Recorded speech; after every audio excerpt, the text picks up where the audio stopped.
ভাবুন তো, ইউরোপ আর আফ্রিকার মাঝখানে মাত্র ১৪ কিলোমিটার দূরত্ব। ঢাকা শহরের এক প্রান্ত থেকে আরেক প্রান্তে যাওয়ার চেয়েও কম। অথচ আজ পর্যন্ত সেখানে কোনো সেতু নেই। কেন? প্রযুক্তির অভাব, টাকার সমস্যা, নাকি এর পেছনে লুকিয়ে আছে আরও বড় কোনো কারণ? আজ আমরা জানব পৃথিবীর অন্যতম গুরুত্বপূর্ণ জলপথ ১৪ কিলোমিটার দীর্ঘ জিব্রাল্টার প্রণালীর গল্প। জানব কেন এত কম দূরত্ব হওয়া সত্ত্বেও ইউরোপ ও আফ্রিকাকে যুক্ত করে কোনো সেতু তৈরি করা হয়নি। ১৪ কিলোমিটার দীর্ঘ জিব্রাল্টার প্রণালী, ইউরোপ থেকে আফ্রিকা অথবা উল্টোভাবে আফ্রিকা থেকে ইউরোপ, মাঝখানে মাত্র ১৪ কিলোমিটার জলপথ। ইউরোপের শেষ মাথায় স্পেন আর আফ্রিকার শুরুতে মরক্কো, মাঝখানে এই জিব্রাল্টার প্রণালী। জিব্রাল্টার নামটি এসেছে আরবি জাবাল আল তারিক থেকে, যার অর্থ তারিকের পাহাড়। ৭১১ সনে তারিক ইবনে জিয়াদ এই প্রণালী পাড়ি দিয়েই স্পেনে প্রবেশ করেছিলেন। কিন্তু প্রশ্ন হলো, যেখানে আজ মানুষ সমুদ্রের উপর ৫০ কিলোমিটারও বেশি দীর্ঘ সেতু বানাতে পারে, সেখানে মাত্র ১৪ কিলোমিটারের জন্য একটি সেতু কেন তৈরি করা যাচ্ছে না? উত্তরটা শুনলে অবাক হতে পারেন। প্রথম কারণ, পানির গভীরতা। এটাই সবচেয়ে বড় চ্যালেঞ্জ। জিব্রাল্টার প্রণালীর গভীরতা স্থানভেদে প্রায় ৩০০ থেকে ৯০০ মিটার। একটা সেতুর জন্য মজবুত পিলার বা খুঁটি বানাতে হলে সেগুলোকে সমুদ্রের তলদেশে মাটির অনেক গভীরে স্থাপন করতে হয়।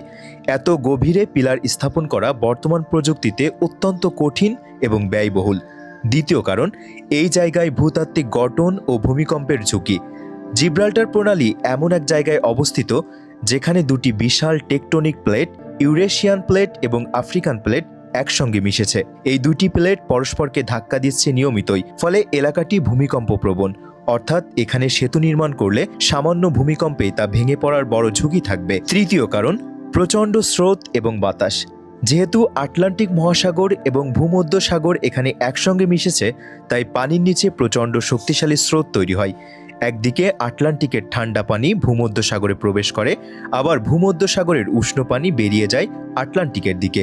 এই দুই বিপরীতমুখী স্রোতের কারণে সেতুর পিলারগুলোর উপর প্রচণ্ড চাপ পড়বে।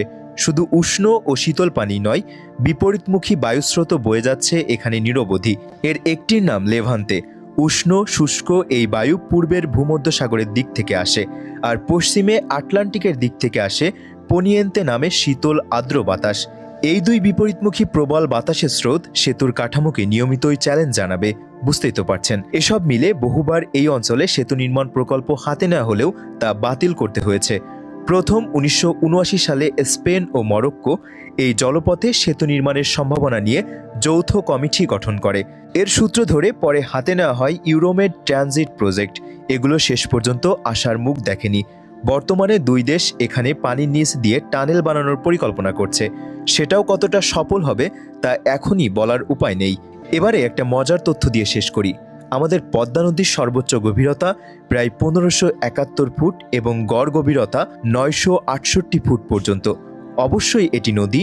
প্রচণ্ড সামুদ্রিক স্রোত, বিশেষ করে বিপরীতমুখী জলস্রোত এবং বায়ুস্রোত এখানে নেই। তবু এই নদীর বুকে সেতু নির্মাণ যে একটা বড় চ্যালেঞ্জ ছিল তা বলা বাহুল্য।